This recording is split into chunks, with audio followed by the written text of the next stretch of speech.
processo de integração, né? Então a gente falava um pouquinho sobre as cisões ou pontos nos nossos corpos onde não há um fluxo, onde não há integração e onde a gente costuma dispersar energia. Então a gente falou um pouquinho da cisão entre o corpo físico e o etérico, que não é tão comum e que vem sendo corrigido pela própria medicina por hábitos relacionados ao corpo físico, como tomar sol, uma alimentação saudável, prática de exercícios, uma visita regular ao endocrinologista.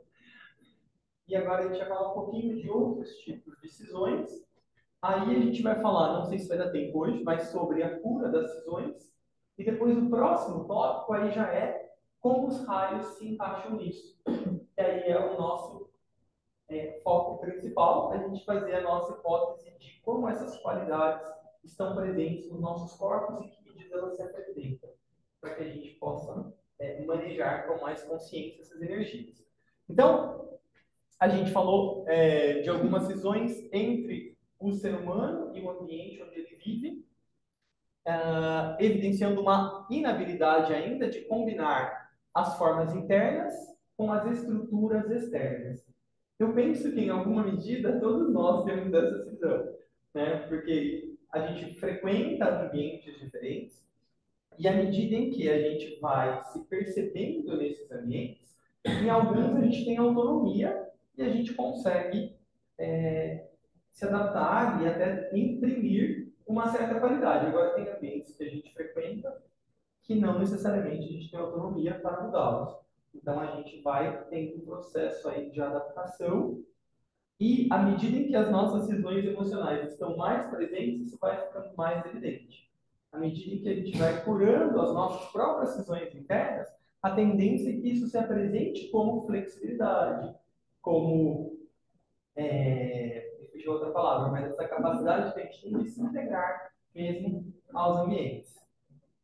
Ou a gente vai para outros ambientes também. A gente falou um pouquinho da cisão entre o ser humano e a sua ocupação na vida. Então, muitas vezes, quando aquele ser humano não se sente tão realizado naquilo que ele executa como profissão, em geral existe uma cisão entre o corpo mental e o corpo emocional. A mente dele, às vezes, até entende o que ele está fazendo, o para quê, mas talvez o combustível interno não esteja relacionado. Então, também, dentro do nosso processo de integração, a tendência é que a gente vá alinhando isso. Por isso que a gente vê cada vez mais pessoas fazendo transição de carreira.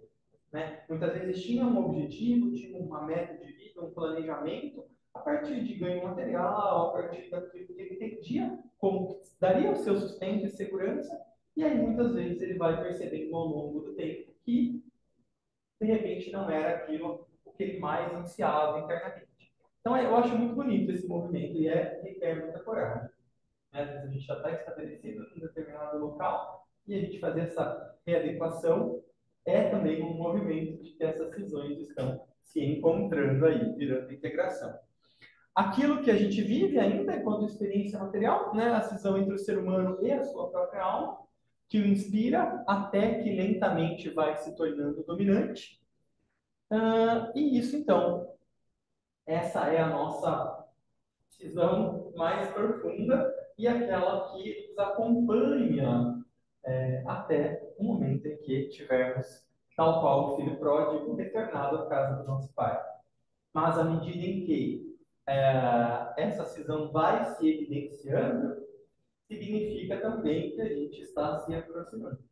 Né? Então é quase um paradoxo, mas quando a gente começa a perceber que existe essa cisão, é porque realmente a gente está no caminho de reencontro.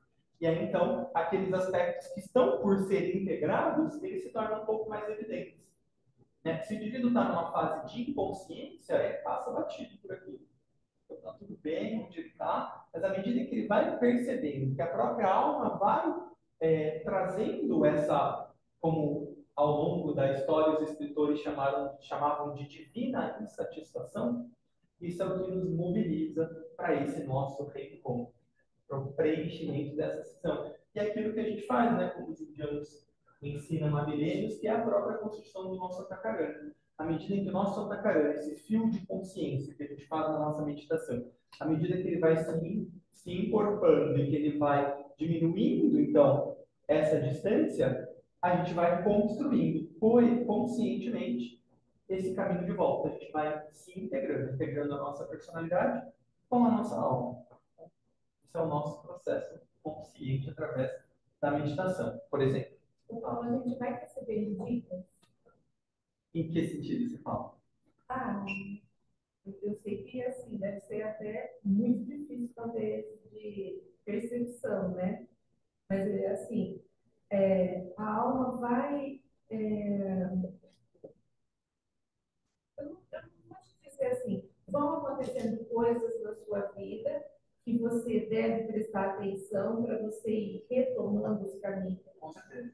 Vão acontecendo coisas. À medida em que Mas a gente isso, vai... assim, é como se fosse, então, uma diretriz que a alma vai exercendo. Só que a alma trabalha com a gente, enquanto personalidade, especialmente com a nossa mente, através de inspiração. Isso. Por quê? Porque o nosso contato não está tão fluido ainda, a cisão ainda é grande. Se fosse menor, ela simplesmente jogaria uma ideia e a gente captaria e pronto. Vamos nesse caminho que vai dar tudo certo. Não é tão simples assim. Então ela vai inspirando, observa qual que é a nossa resposta mental, emocional e cerebral. E aí, então, a partir da nossa resposta, a alma é ativa o tempo inteiro. O tempo inteiro ela está se ocupando em como imprimir o seu plano através da nossa personalidade. E ela funciona através de estímulo e resposta. E aí, conforme a nossa resposta vem, ela altera talvez uns planinhos. Ah, isso aqui ele não respondeu tão bem. Ai, coitado. Deixa eu mudar para o outro lado. E mas, vai assim, mais ou menos isso esse mesmo, processo. isso mesmo dentro de uma encarnação. Não necessariamente precisa assim, essa encarnação você veio com esse propósito e nada vai ser passado para você de diferente disso. Tudo depende, Jô, do plano daquela alma para aquela determinada encarnação. Pode ser que numa determinada encarnação haja um direcionamento tão firme para um propósito que o indivíduo percebe isso em algum lugar, em geral inconsciente, porque ainda não está construído, mas ele toma isso como verdade e se entrega e vai. E aí nada mobiliza. Isso é muito comum em indivíduos de sexto raio, que a gente vai ver mais para frente, que é o raio da devoção e do idealismo. A gente vai ver que são essas pessoas que se entregam, dão a vida para o ideal. E é isso que está acontecendo nessas guerras santas, né? O indivíduo realmente acredita naquilo e ele dá a sua vida sem pensar em nada. Porque o ideal para ele faz sentido, ele mobiliza, são indivíduos com muito sexto raio, especialmente no veículo emocional. Mas a gente vai ver isso mais para frente, só dando alguns spoilers. Mas o que eu queria dizer é, à medida em que o indivíduo vai se tornando mais consciente desse contato com a alma, mais plural vai se tornando. Então ele vai percebendo nuances diferentes, ele vai percebendo qualidades diferentes, e isso, num primeiro momento, dificulta bastante a vida dele. Porque são tantas coisas que ele realmente responde a, e aí muitas vezes causa na gente incerteza, ansiedade, insegurança. Ai, mas será que eu estou no caminho certo? Mas ai, alguma coisa me diz que sim, mas eu não tenho certeza. E aí a gente vai vivendo desse jeito até que a gente vá fortalecendo esse canal, que é o nosso próprio Itacarana. Mas faria muito daquilo que é o plano da alma. E depende também da virtude que Exatamente. a pessoa dá, né? E de como aquela alma projetou aquela determinada personalidade. Porque é isso, no fim das contas, o que acontece. Né? Conectado ou não, é a alma que projeta. Respondendo ou não, a gente, todos nós, cada um de nós aqui é um produto do que a nossa alma será. Você não perceba, pode ser ou não? Pode, mas ainda assim é a vontade da alma se expressando. Tá certo. No desenvolvimento daquela personalidade. Então, é muito comum, embora talvez para a gente possa parecer até um paradoxo, mas é muito comum. De repente, uma alma que tem uma tendência muito mística, numa determinada encarnação, ela cria um corpo mental, de repente, totalmente voltado para a área de exatas. Por quê? Para contrabalançar aquilo que já é um fluxo natural, percebe? Porque o ideal da alma, a sua proposta ao longo das nossas diversas encarnações, é ter uma vivência plena, para que ela possa, então, realmente voltar para a casa do Pai, tendo experienciado tudo aquilo que o nosso planeta pode oferecer, porque é sobre isso. Né? Não é sobre sair logo e voltar para o céu, é sobre experimentação. E é sobre domínio e manejo de energia nos três mundos, físico, emocional e mental. É sobre isso. Quando você disse que os jovens hoje estão fazendo muitas mudanças isso também faz parte de um planejamento da humanidade, né? Porque os seres, a partir de agora, eles têm a tendência a se capacitar em mais áreas, coisas. Perfeito. Né? Para ir ficando... Isso é uma tendência de conexão com a alma. Isso. O próprio processo educacional mais acessível a tanta gente, a própria velocidade na transmissão de informações, tudo isso vai enchendo o nosso corpo mental de informação. E isso nos leva a determinadas direções. Aí, à medida em que a alma vai se aproximando, isso vai tornando, tem uma perspectiva diferente.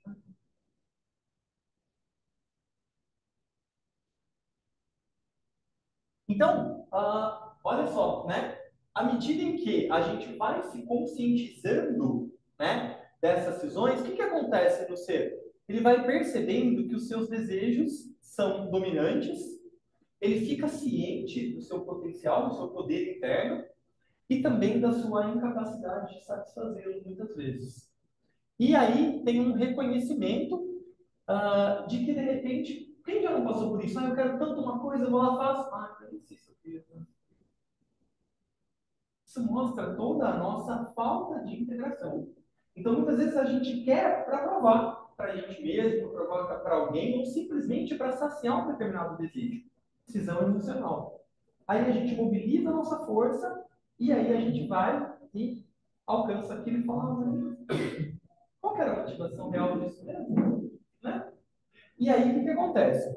Ao mesmo tempo, pode acontecer que ele vai estar pleno de frustração e consciência. Então, à medida em que a gente vai se conscientizando, pode aparecer essa situação, então, de que eu me reconheço com autonomia, com poder, eu vou lá, alcanço o que eu queria, mas nem era o que eu queria de verdade. Ou o indivíduo começa a perceber realmente que ele tem um mundo imaginativo, uma força de criação, e um vazio existencial. E aí o que acontece? Ele começa a viver mais sob a frustração.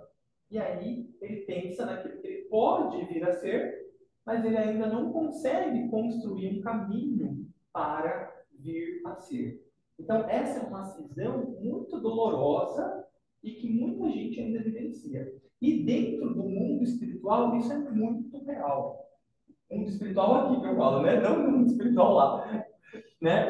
Pessoas que buscam espiritualidade. Porque o que acontece? Fica muito evidente, é o que a gente chama que é o místico, né? Então ele percebe, em alguma medida, a alma dele conversa com ele, ele percebe todo o potencial que um dia ele pode vir a ser, mas ele não sabe ainda o passo a passo para construir o caminho para chegar até lá. Às vezes ele acredita que ele já é, ou então o que ele faz? Ele projeta tudo isso que ele queria ser em alguém, num guru, num santo, no Cristo, no Buda, e aí ele vive essa dicotomia. E aí isso é muito crítico para o desenvolvimento, porque fica polarizado, né? Então isso vai, às vezes, algumas encarnações nisso. Mas tudo bem também, esse é o plano daquela alma. Agora, o que a gente já tem hoje, condições de assimilar e entender? Uma construção consciente. Da onde eu estou para onde eu quero e eu posso vir a ser, vir a estar. Né? Então é isso que, dentro da linguagem da sabedoria eterna, diferencia uma pessoa com orientação mística e uma pessoa com orientação ocultista. Ou chamado também em algumas literaturas de místico prático. Porque ele é místico, mas ele é prático. Não, peraí, o que eu tenho que fazer para chegar lá mesmo? Né? E é aquilo que, na verdade, o ensinamento diz que é a qualidade do sétimo raio de organização, de trabalho mágico. Então, não é a magia de... Não, é o saber como manejar energias para chegar num determinado lugar, num determinado ponto, numa própria construção. Então, é isso que vem o ensinamento esotérico trazer para a gente. Né? Não basta amar a Deus, basta amar e agora precisa se conhecer a Deus. Essa é a meta, né, da nova espiritualidade. É a gente ter conhecimento daquilo que é de fato espiritual. Então, conhecimento da minha constituição de corpos, conhecimento do que é preciso, quais são as técnicas que eu tenho hoje, enquanto humanidade, para chegar até lá. Então, percebe que é muito importante que a gente vá trazendo para a nossa mente essa organização, informação, né, para que a gente consiga, de fato, a partir da mente, construir o nosso caminho como sagrado. Por quê, Paulo? Porque o emocional a gente já tem. Né? A gente já vem trabalhando diversas encarnações, então a gente nem estaria aqui, né? Buscando algo mais, um reencontro. Então, o que a gente precisa hoje é diminuir essa cisão a partir de uma construção consciente. E isso se dá nível mental. Então, o que acontece? Né? Bom, pode passar, tá isso? Porque aí o que vai acontecer quando o indivíduo percebe essa cisão e isso pega fundo nele? Ou uma vida de futilidade, com profunda depressão, senso de frustração, uma aceitação submissa daquilo que ele está vivendo, vias de escape que levam ao mundo dos sonhos, drogas, álcool, ilusão, negatividade no sentido de não ter uma atitude positiva. Então ele fica negativo àquilo que vem de fora. Tá? Isso quer ser negativo. Né? E até mesmo para a morte, através da sua própria autodestruição. Claro, a gente está falando de um caso mais extremo. Mas é importante a gente ter em mente que, em alguma medida, talvez a gente faça isso. Talvez não com essa evidência tão danosa. Mas será que em algum momento a gente também não tem momentos de depressão ou de futilidade? Ou será que a gente também não tem em algum momento uma frustração, uma aceitação das coisas, algumas até vias de escape? Então, o que é importante? A gente perceber na gente. Né? Não apontar o dedo para o outro, mas perceber em que medida isso está em mim. Porque talvez a nossa primeira tendência seja, ao observar isso, refutar. Não, isso não é para mim, eu não sou assim. Mas e no sutil? Né? Talvez a gente tenha uma medida disso. E por que a gente tem? Porque a gente ainda tem decisões. Então vamos trabalhar no nosso processo de integração entre a nossa personalidade e a nossa alma. Ou aqui, também acontece um furioso conflito, baseado na recusa do ser de ser moldado pelas circunstâncias. E aí, o que acontece algumas vezes nisso? O ser se imbui de uma vontade férrea para conseguir aquilo que ele quer. Então, isso também é um aspecto importante. Né? Isso impede ao sucesso e a realização do seu desejo, ou, algumas vezes, quando não é possível, a revolta. Ainda assim, ele vai estar manejando um tipo de energia que é distante. Né? Não tem ainda aquele fluxo entre a vontade da minha alma e a minha vontade. O processo demora algumas encarnações. Eu sempre falo, o próprio Cristo lá, antes de ser crucificado, diz: Pai, que seja feita a sua vontade, não a minha. Então, naquele nível de consciência, ainda havia algum tipo de cisão, né, entre ele e a consciência maior. Mas, de novo, né, é importante a gente trazer para a gente.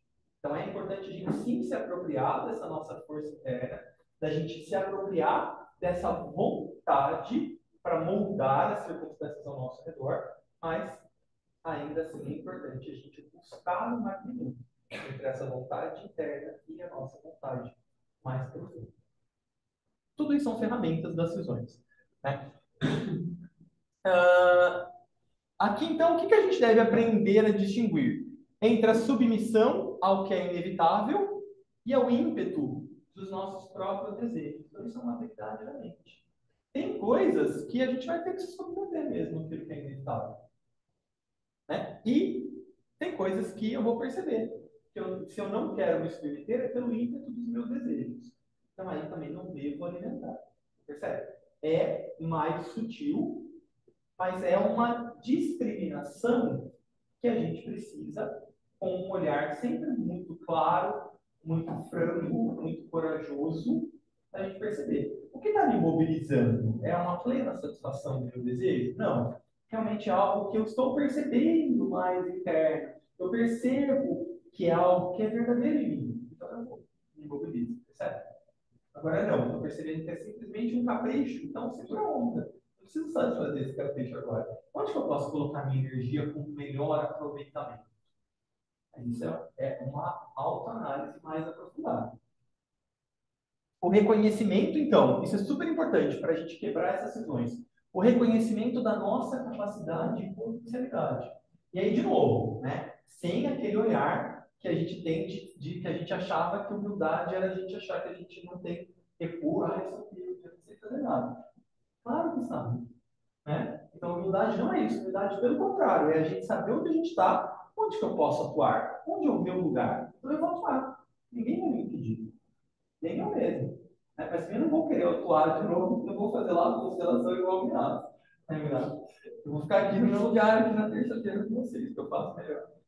Mas é sobre isso, é sobre a gente perceber. Reconhecer também com muita clareza, com muita coragem. O que eu faço bem? O que eu já tenho desenvolvido? Então, fazer, se apropriar disso. E se ocupar. Isso vai minando, ou melhor, vai minando as sessões, eu ia falar, mas vai integrando a nossa personalidade em direção à nossa própria alma. Porque aquilo que eu tenho já de qualidade latente já é a minha alma se expressando. Embora talvez ainda não esteja tão desenvolvido, mas já é a minha consciência superior, o meu eu mais profundo, que já está dando pistas daquilo que eu posso fazer e aquilo que eu posso vir a ser. Né? É a mesma coisa quando a gente olha uma semente de uma árvore. Ela não é uma árvore, certo? Ela vai precisar ter uma série de condições. Mas se ela tiver essas condições, ela vai vir a ser uma árvore. Então, é esse olhar que a gente precisa ter com a gente mesmo. Então, que semente que já está aqui? E aí, quais são os exemplos de árvores cujas espécies aqui são os mesmos dessa minha sementinha? Porque a gente precisa também de inspiração. Então, é muito legal a gente. Por isso que depois, quando a gente perceber os raios, é mais legal, porque aí a gente vai vendo quais são as qualidades desses raios em mim, e aí a gente vira aquelas pessoas que são, né, virar em qualquer pessoa. Eu já gosto de virar no alto, para ver onde que a gente pode vir a ser. Pode falar. Quando você fala assim, essa semente ela vai precisar de algumas condições para que ela possa exercer a sua função, não é? Quando eu penso no ser humano, então, ele vai conseguir também olhar dessa forma, dentro da sua capacidade, da sua potencialidade, mas assim, ele também vai necessitar de algumas condições. E essas influências que ele pode sofrer, ou do meio, ou de outras pessoas, podem atrapalhar esse reconhecimento. E aí que é o nosso trabalho enquanto personalidade. Porque, por exemplo, essas qualidades que a gente vem a desenvolver, aí que entra muito do qual que é o raio que a minha alma escolheu trabalhar nessa encarnação, como personalidade. Aí vão dar as minhas maiores provas. E aí, ao mesmo tempo, os meus maiores potenciais também. Porque ele que é a ferramenta para chegar na minha alma. Vai ser o raio da minha personalidade que vai criar as oportunidades para eu chegar à expressão dessa minha qualidade mais profunda. E aí, esse é uma seleção de casa. Então, eu devo olhar para o meu raio, por exemplo, o meu raio de personalidade, eu devo olhar não como uma vantagem ou uma qualidade, e sim como... As duas coisas. As duas coisas. Como coisas que eu tenho que, por exemplo, ir atrás. Isso, mas em geral ele também já vai estar. Porque a gente vem já de diversas encarnações. Então a gente já tem um certo material, uma certa substância para dar continuidade nesse processo. A gente não está começando do zero. Mesmo nesse raio que a gente está trabalhando nessa encarnação, com certeza a gente já está revisitando. Então já tem algo nisso que eu já trabalhei.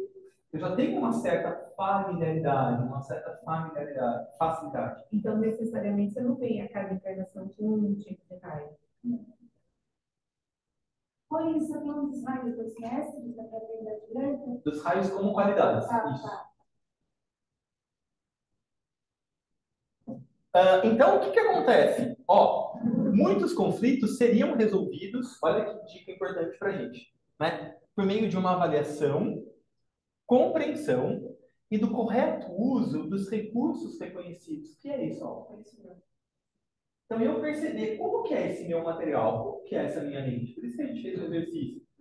Descreve sua mente, descreve seu corpo emocional, descreve seu corpo físico. Por quê? Porque quanto mais consciência a gente tiver desse aparato, eu vou ter um uso mais correto desses meus recursos reconhecidos, eliminando objetivos impossíveis. Então, eu vou saber, a partir do autoconhecimento, onde que é a minha próxima meta, qual é o passo adiante. E aí eu vou. Eu não adianta de novo, né? Eu quero chegar lá, quero dar meu primeiro, e eu só vou fazer tudo, só vou realmente me empenhar quando eu chegar lá. Para chegar lá, eu tenho que fazer isso daqui. E a gente, quantas vezes a gente vai protelando, postergando, porque a gente acha que não está ainda na condição ideal. Porque a gente acha que ainda não está pronto. Ou porque a gente acha que ainda não é isso. Quantas vezes é? Né? Então, é a partir do ponto onde você está, qual que é o seu próximo passo? E aí, se a gente fica com objetivos que estão, por enquanto, além daquilo que eu tenho capacidade de fazer, isso vai me gerar ilusão, isso vai me gerar frustração. Então, eu preciso me apropriar daquilo que eu tenho, com gratidão, com amor, sabendo que não é ainda o final da minha jornada. Mas é a partir desse ponto onde eu estou que eu posso dar o próximo passo para chegar até lá. Então, quando essa parte é superada, o que que acontece? A nossa potencialidade, então eu percebo que eu calo um pouco todas essas vozes e aí eu abro um espaço para a minha potencialidade emergir. O que significa emergir? Né? E se expressar nada mais é do que o budismo chama, por exemplo, a consciência do lótus que nasce do lodo. É isso. Né? É eu permitir que essa potencialidade emerja e se expresse. Então, percebe como o autoconhecimento é a chave de tudo? É a partir de onde eu estou, de como eu conheço, aí eu consigo, a partir de um olhar bem franco, bem corajoso, bem lúcido do meu aparelho agora. E aí, a partir de onde a gente está, qual é o próximo passo? E aí, quando eu faço esse movimento, aí minha alma responde. Porque o que é isso? Lembra que a gente sempre fala? Tudo isso é um movimento invocativo. Eu refletir, eu pensar, eu ponderar. Tudo isso eu estou fazendo via mente. Para quem? Para minha própria alma, para o meu próprio eu superior. Então, isso tudo é um movimento invocativo. E existe uma lei sagrada. Invoca, recebe. Invocação e vocação, ou resposta. Está na vida. Né? Pedir, obter. Isso é um pedir. Eu estou me conectando com esse meu superior. Eu estou abrindo um campo para, então, essa qualidade vir. E aí isso vai me empoderar. Aí eu vou, com certeza, seguir essas pistas. E aí também não é tão mágico, né? Porque sempre que a alma ilumina a mente, aí que começa o trabalho. Porque ela não traz a solução pronta. Ela traz o direcionamento. Tá bom, agora você tem que ir lá. E aí, como é que você chega lá? Aí é o nosso treino. Aí é o nosso trabalho, de verdade.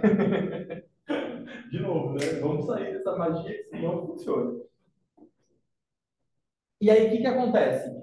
A gente começa a perceber os nossos objetivos individuais e a gente, então, começa a se perceber não apenas colocando os meus talentos à exposição, porque isso é energia de alma. O que que acontece? A alma não trabalha no indivíduo. A gente dizer que, que a gente tem uma alma individual é praticamente um paradoxo também, porque a alma não trabalha no individual, a alma trabalha no coletivo. Então, cada vez que eu estou, de fato, expressando minha alma, inevitavelmente eu estou servindo ao grupo, em alguma escala. Então, aí, como é que vai estar o meu papel dentro de um contexto social, grupal? O que eu estou fazendo? O que eu estou trazendo de benefício? Ou como é que a minha própria expressão está sendo uma expressão para a comunidade na qual eu estou inserido? É sobre isso a alma, no fim das contas. Então, aquela, de novo, alguns conceitos daquele indivíduo que se isolava para obter iluminação, isso é em tempos passados.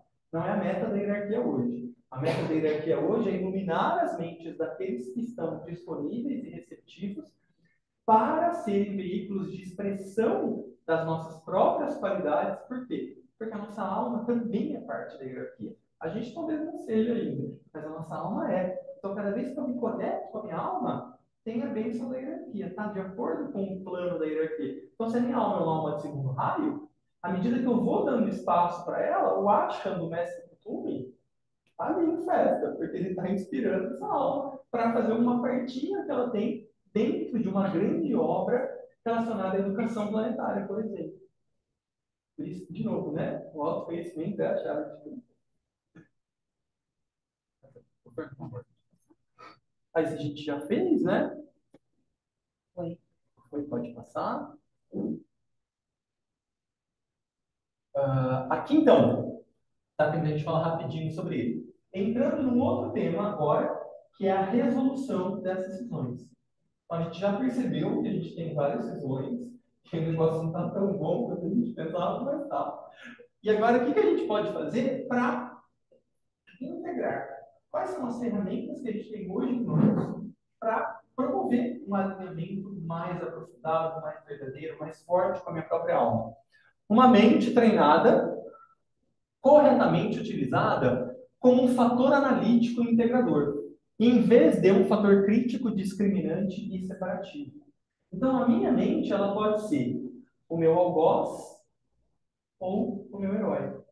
O algoz é o ruim, né? Então, o que acontece? Quando eu uso a minha mente como um fator analítico e integrador, então, o que é usar a mente como um fator analítico? É analisar, é perceber, então, peraí, como é que eu estou, o que eu estou fazendo, como é que está a minha mente, como é que estão minhas emoções, onde que está, onde que eu estou perdendo energia. E aí, então, é essa mente que vai me conectar com a minha alma. Aí eu posso fazer uso da meditação, aí eu posso fazer uso da constelação, aí eu posso fazer uso de várias outras, do floral, da aromaterapia, percebe? A gente tem um monte de recursos. Mas o primeiro é a minha mente. É utilizar essa minha mente com esse fator analítico e com um fator integrador. Deixar a crítica, porque a crítica construtiva. Alguém que enganou, gente. Porque assim, não tem, né, sentido. O que a gente precisa ter? Um olhar claro, né, um apontamento assertivo. O que eu preciso melhorar? Mas se a gente entra numa coisa da crítica, a gente se aprofunda. E aí aquilo deprime, e aquilo mina as nossas forças. Então, não cairmos nessa armadilha é essencial. Observa com coragem e com verdade. É isso. E aí, o que eu vou fazer agora? Qual é o meu próximo passo? Correto uso do intelecto, então, é essencial para a cura das cisões da personalidade. O que acontece, então? Quando o ser humano e seu ambiente, essa cisão é curada e resolvida, é aquilo que a gente falava antes, né? Ele se torna um ser humano responsável, um bom cidadão, que aceita seu ambiente e lhe dá o seu melhor. Então, olha, se a gente for um bom cidadão, gente, já não tem guerra, percebe? O que acontece ainda? Cresce em caráter e capacidade. Por quê? Porque o seu caráter fica mais firme, ele não está tão disperso, mas ele já pode saber, quem eu sou? Quais são os meus valores? Né? Como que eu posso contribuir? Isso é um crescimento de caráter, é um crescimento de capacidade, porque eu me aproprio dos recursos que antes estavam cada um no lugar. Não, pera, vamos juntar essa galera. Me aproprio disso. Como resultado de uma definida interação entre ele e o seu ambiente. Aí ele vai ser um bom filho, um bom marido, um bom esposo, um bom pai, um bom tio. Algumas premissas básicas antes da gente terminar então. Isso é super importante para a gente analisar. Qualquer dificuldade psicológica é universal e não única. Isso é essencial. Isso é essencial. O budismo fala muito disso. O budismo fala que a gente sofre porque a gente acha que a nossa experiência é a mais dolorosa. E aí, então, a gente começa a alimentar essa dor. E não é. Tudo que a gente está passando, claro que não é para diminuir a dor de ninguém, mas é ter um conforto. A gente faz parte de uma experiência humana. O que eu estou passando, em maior ou menor grau, parecido ou não, tem um monte de gente passando. E quando a gente entende isso de fato, relativiza o nosso problema. Não que vai deixar de existir, mas eu saber que a minha experiência também é uma capacidade que eu tenho de curar todas aquelas pessoas que estão passando por uma prova semelhante, excelente. Para mim, isso é muito motivador. É um motivo de aspiração mesmo. Traz o meu melhor à tona. Porque se eu resolver isso que eu estou passando, aquilo que eu aprendi vai servir, vai estar disponível para a humanidade, em algum campo, em algum lugar, né, Renato? Em algum lugar, essa qualidade que eu desenvolvi vai estar presente e vai ajudar na cura de alguém.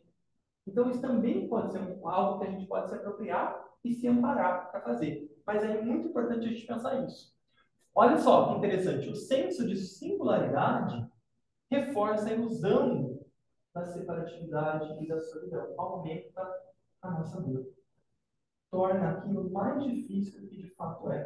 Porque também quando eu percebo que outros indivíduos passaram por isso que eu estou passando e sintetizaram, absorveram o que eu podia ter de conhecimento, dor, de amor e luz, tá ótimo, isso também me dá força. Tem um mantra muito antigo que diz que a dor traga a devida recompensa de luz e de amor. E é para isso que ela serve. Agora, se a gente fica achando que só a gente está passando por aquilo, a gente não vai chegar nesse turning point. E, infelizmente, a situação já está estabelecida. Quando você está passando por um problema, não adianta, você já está ali. Então, vamos tentar virar a chave, porque já foi, não tem o que eu podia fazer para melhorar. Então, é mais a gente tem que tentar ser prático, né, nessa hora. E falar, ó, o que eu posso fazer para melhorar isso aqui? Para tentar, pelo menos, entender, tirar, extrair algo de bom. Isso é o que a síntese faz, né? Então, o que acontece? Torna a personalidade importante demais. Não relativiza, percebe? É puramente emocional isso. E reforça a sua dor. A crise enfrentada indica progresso e oportunidade. Ou também desastre e fracasso. A humanidade progrediu até seu atual ponto de evolução justamente porque enfrentou crises. Se não tivéssemos enfrentado crises como a que estamos enfrentando agora, não teríamos evoluído. Por isso é importante a gente pensar. E é importante, o ensinamento diz que, se você está passando por uma crise, não é igual a gente vem de uma tradição judaico-cristã de que a gente fez alguma coisa errada, e que isso é karma, e que isso é porque eu merecia. Não, o ensinamento esotérico diz que se eu estou passando por uma crise é porque em algum momento eu acertei. Então me impulsionou a sair de um lugar onde eu estava para o próximo. E aí é novo. O que adianta eu fazer uma prova que eu já sei tudo? O que eu aprendi? De novo, não é uma apologia ao sofrimento, pelo amor de Deus. Mas é a gente entender que se eu estou passando por uma crise, é porque aqui atrás eu acertei. Eu fiz uma escolha certa, que me tirou de um fluxo que estava confortável, mas que do ponto de vista do desenvolvimento era inerte. Pode falar, Má? Não, isso vai responder. É assim, pode existir outro caminho, às vezes. É raro, mas Como assim? um caminho que gera evolução sem tanta crise. Com certeza. Quanto mais próximo a gente estiver da nossa alma, mais a gente vai entrar naquele flow, né? Mas se a gente ainda não está, mostra que a gente está ainda num conflito ali. Então, o que eu posso fazer? Mas a ideia é, quanto mais perto do meu eu superior, tudo fica mais fácil. Por quê? Porque vai ser mais fácil, de fato? Não, mas porque eu tenho mais clareza de visão. Aí, quando eu tenho mais clareza, isso é mais fácil, eu lido com mais naturalidade. Mas a ideia é essa, pelo amor de Deus, não é uma apologia ao sofrimento. Quando você se equivoca em alguma decisão sua, você acha que você estaria fazendo o correto, depois você percebe que aquilo não te trouxe nem ganho no sentido de consciência, exatamente. Isso é uma crise? Não. Não. Porque você teve consciência, a crise talvez tenha sido um passo anterior, né? Aí, o que a gente faz? Quando a gente tem essa conscientização, é porque a gente sintetizou. Em alguma medida, a gente teve um insight, um ahá, uma percepção mais clara. Quando eu consigo esse ponto de síntese, aí a crise passou, teoricamente. A última, então. As crises psicológicas indicam passos progressivos no caminho, trazendo consigo a necessidade de esforço e, ao mesmo tempo, um senso de ganho e de liberdade. Percebe, então, como não é um apego ao sofrimento? Eu estou ganhando, eu estou me percebendo mais livre, eu estou me percebendo mais leve, eu estou me percebendo com uma atuação mais consciente, eu estou me percebendo expressando mais a minha verdade. Quando atravessadas, superadas e resolvidas. Viu, né? Nosso tempo. Então, alguma pergunta? Algum comentário antes da gente fazer um último exercício para a nossa integração com a nossa alma? Pessoal de casa, tudo bem? Tudo beleza, Paulo. Tá bom. Bom, então, a gente está falando aí disso tudo, de cisões com a nossa alma, de integração. Não consigo. Então, vamos aproveitar. Por algum motivo, não pifou.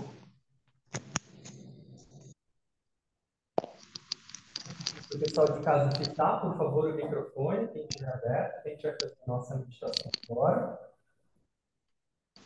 Então, vou pedir para a gente observar novamente o corpo, observar as respirações, procurar ampliá-las.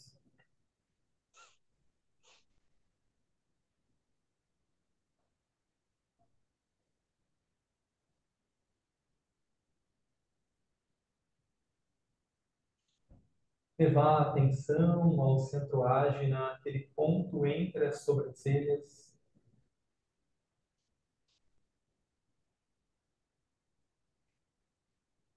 Esse centro é o centro integrador dentro da personalidade. Então, vamos imaginativamente levar pensamentos, emoções, sensações, todas essas forças que manejamos da nossa personalidade até o centro ágina. Imaginando que quaisquer cisões vão se integrando, vão se curando e a nossa personalidade vai cada vez mais se integrando. E como símbolo desta integração, nós imaginamos no centro ágina uma estrela dourada de 4 pontas, que representa justamente a integração do físico, emocional, mental com a alma. Sustentamos este símbolo por alguns instantes.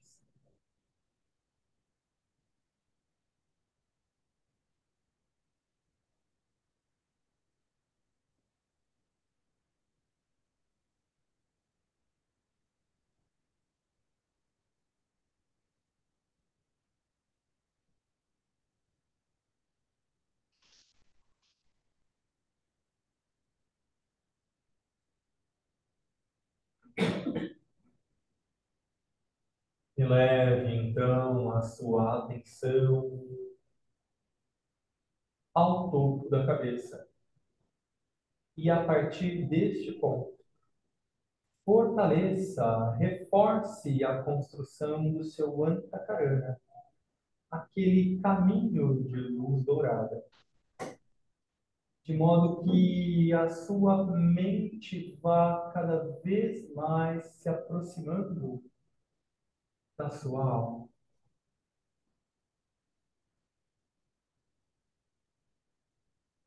E imagine mais uma vez a alma como uma fonte de qualidades, destacadamente de luz,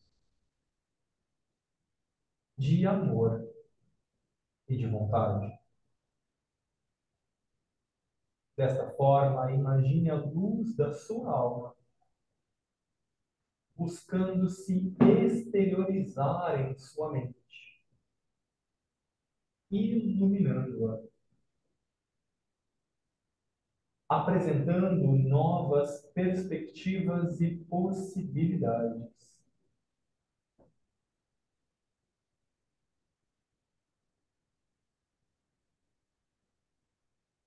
Imagine este aspecto luz permeando também o seu veículo emocional, promovendo o desapaixonamento das suas emoções, promovendo descentralização emocional,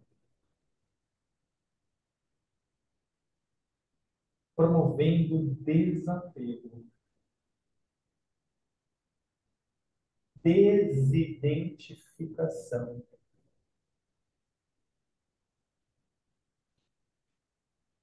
E imagine, por fim, esta qualidade luz, atividade inteligente, atuando em seu corpo físico, promovendo um correto funcionamento endócrino glandular, um correto funcionamento metabólico, hormonal.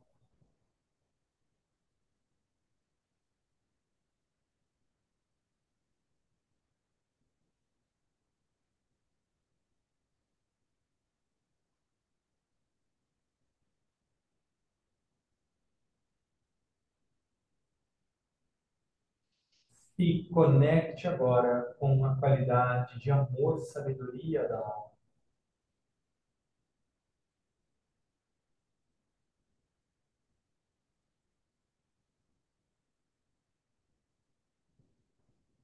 Imagine este amor afluindo à sua mente, promovendo responsividade e sensibilidade da mente para com a alma,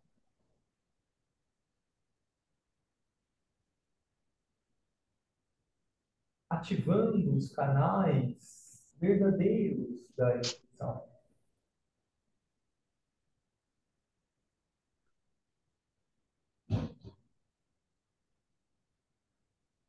Imagine este amor afluindo ao seu veículo emocional, curando, harmonizando, aliviando,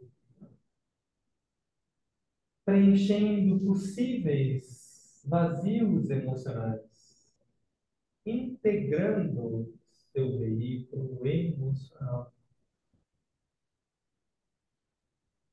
resgatando a verdade, a autoestima, a potência do amor.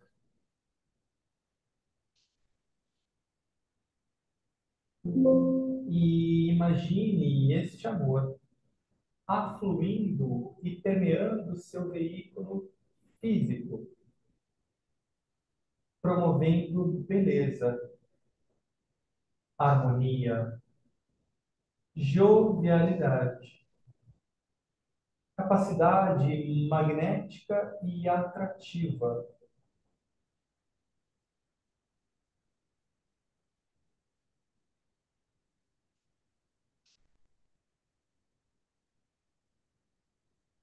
expressando seu eu mais verdadeiro através do corpo físico.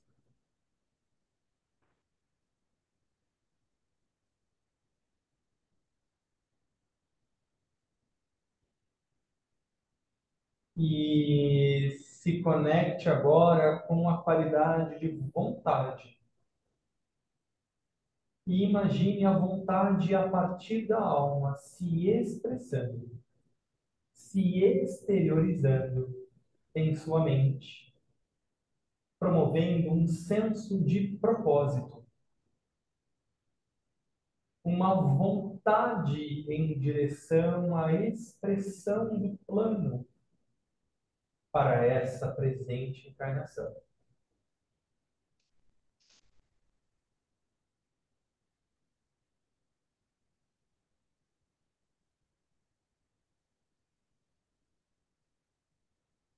Imagine a qualidade de vontade permeando seu veículo emocional, promovendo coragem, aspiração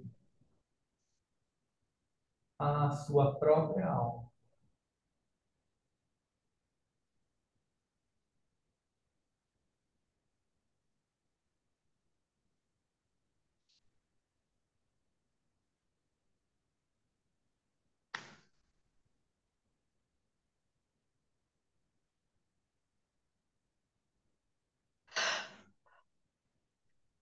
E imagine a vontade permeando o seu corpo físico, promovendo saúde, energia, vitalidade, promovendo constância no serviço.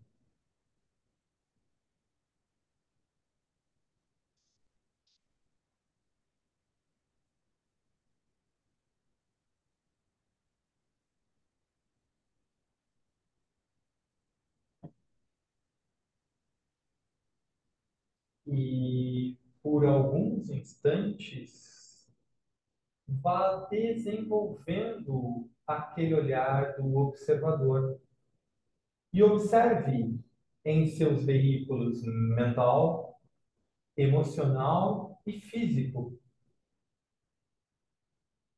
os efeitos da interação com a sua própria alma.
E então, vá momentaneamente se desconectando de todo esse mundo interno e subjetivo e vá trazendo o seu olhar de volta ao seu corpo.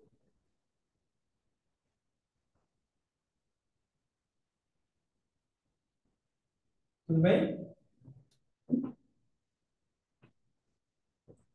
Pessoal de casa, tudo bem?